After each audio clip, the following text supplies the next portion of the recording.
Today on Across the Fence, education in Vermont is changing. New initiatives like the Act 77, the Flexible Pathways Initiative, are being put in place to give students more flexibility and a greater chance at success. Good afternoon and thanks for joining us. I'm Judy Simpson. Students and researchers from the University of Vermont work with towns around the state on issues from forest health and water quality to nutrition and elder care. A new project is bringing a different kind of opportunity to Vermont youth. Rebecca Gollin tells us more. Feeling that, if you work in St. Albans, you're going to go pick up your groceries on the way back from St. Albans. Alex Hamel and Moses Delane live in Fairfax. They know a lot about their town.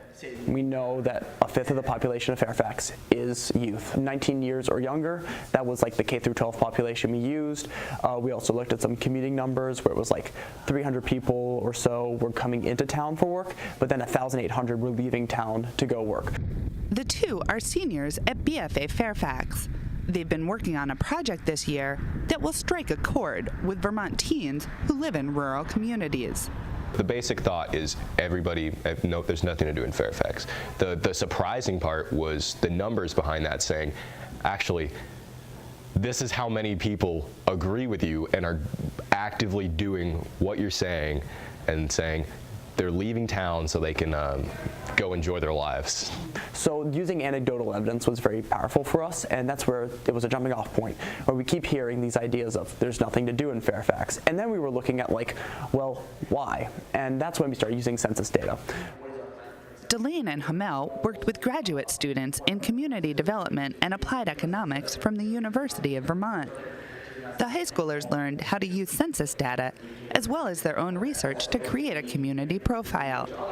Then they used that information to tackle an issue in their town. In their case, it was turning an old community center into a teen center. Sometimes you just want to spend time with friends and you have just an activity in the background. And that's the thing. The teen center, even if it just causes a place where it's like, this is a place where activities can happen and you get to be primarily with your friends, we just don't have that. And this would be an opportunity to have that. In March, the students attended and participated in one of Vermont's traditional community events. And I ended up being able to speak at town meeting, which is significant in a way because I'm not a voter, therefore they had to let me speak. So there had to be sentiment of the town even being able we want to hear this teenager speak and let his voice be heard to us. The students sometimes don't think that they have voice, and then so they don't use their voice, and then it doesn't get heard. And so I think through this project there's been that outlet for these students to have that voice, to portray that voice, for the folks and the adults, the other people in our community outside the school to hear that voice a bit, and so it's benefiting both sides. The money is already being raised for the renovation, but there's still a ways to go. The information gathered by Hamel and Delane support the need for a teen center in Fairfax. The money's not always there for movies or having a bowling alley or something like that. But I feel like if we could at least get majority of the population of Fairfax to say, hey, this is an issue, this is our solution, this is our end goal, and get everybody on the same page, we want to be here. Even though the money's not there right now, the motivation is still there, and people remember the motivation. It's sticking in the back of their head. The problem facing rural youth is not germane to Vermont, but of course we know that it's here. So we have many youth who live in rural areas in Vermont and around the world who don't see a really bright future in their own communities. And if they would only realize potential in their own communities, perhaps they would choose not to flee, but they would choose to stay and develop their own entrepreneurial enterprises. Jane Kolodinsky is a professor in CDAE. She oversees the project, which stemmed in part from the implementation of Act 77. And I do this first. So in Act 77, this is proficiency-based learning. So there are many students for which classroom learning or sitting in front of a teacher or doing worksheets just isn't the right way for them to learn. So proficiency-based learning allows students to use other activities or projects in order to obtain credit. The work is funded by the Vermont Center for International Learning Partnerships and the Casella Foundation.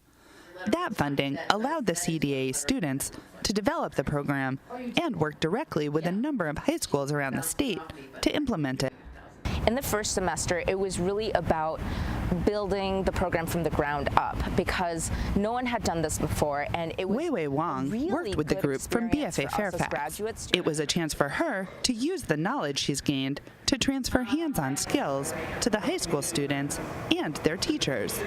You can read all day long from the literature, from textbooks, about how you should apply asset-based evaluations or how to build community.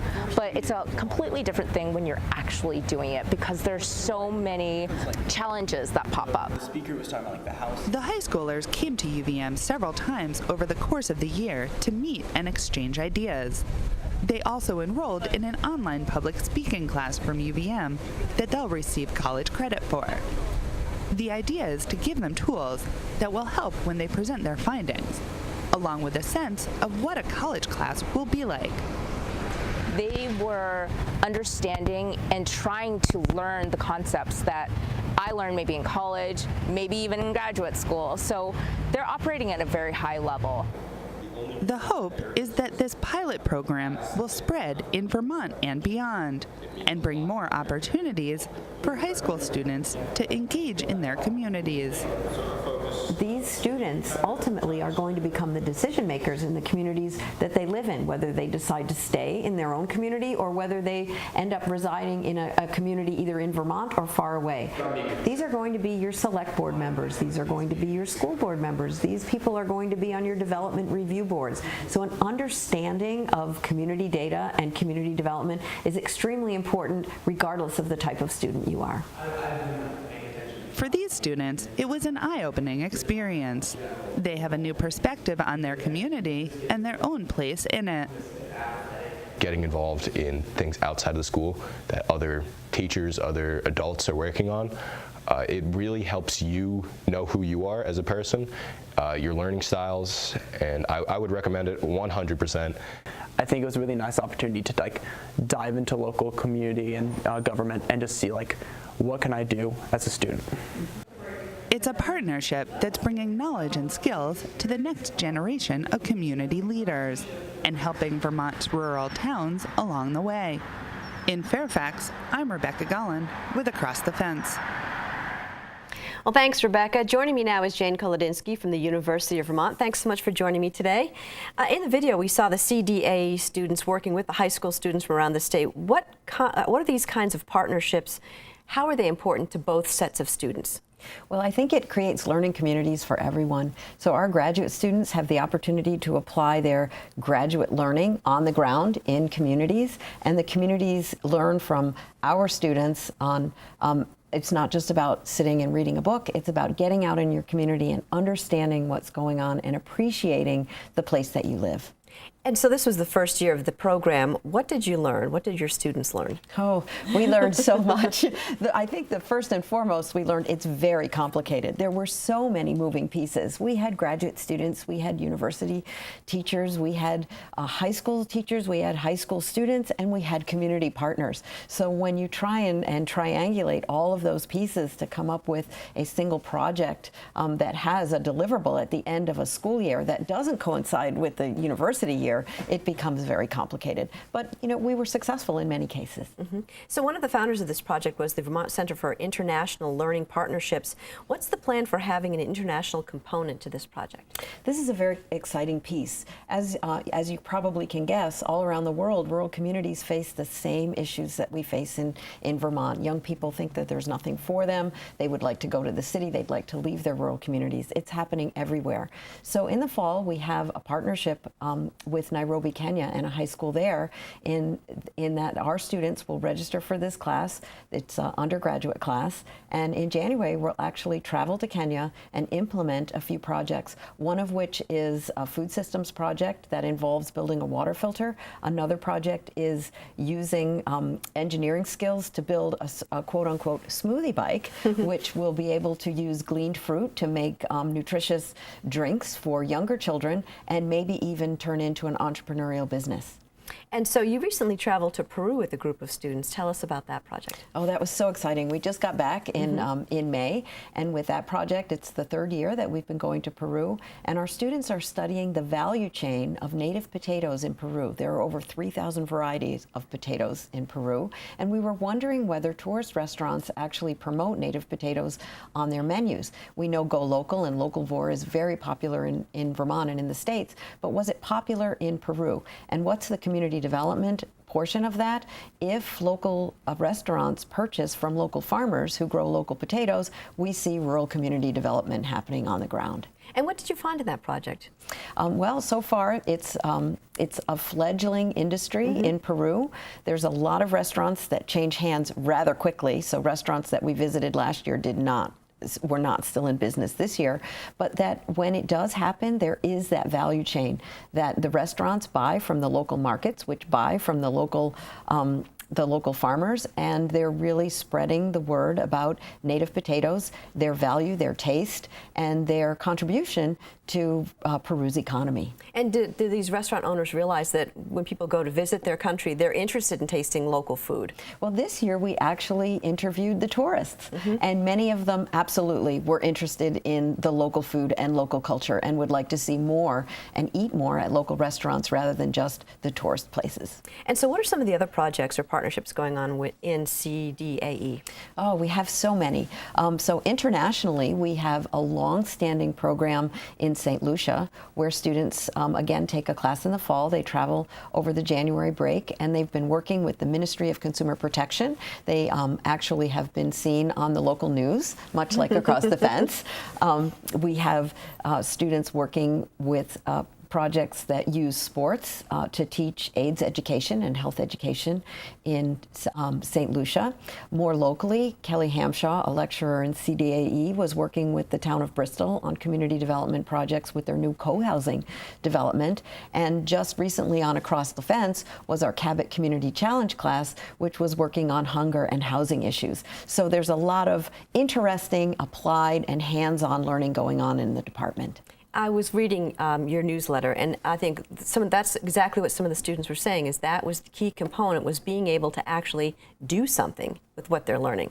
Right, and one of our mottos in CDA is we don't just study, we do. And we see our graduates going all over the country, and they end up employed in very exciting positions in a whole variety of fields, from developing their own businesses in terms of food trucks, for example, to working for community planning organizations, to becoming executive directors of nonprofits, and the list goes on and on. But they do find a job when they leave CDAE. So how do you use online learning in CDAE, and how does that create community development opportunities? Well, we heard in the video that the high school students actually participated in a public speaking class that was taught online. Indeed, we're embracing this kind of technology. In the summer, many of our courses are taught online, so we're not only reaching people in Vermont. When our students go home for the summer, they can keep in touch with UVM and take classes wherever they live, whether that's in Kenya, perhaps, or in California. So we're really embracing this online technology when it's appropriate.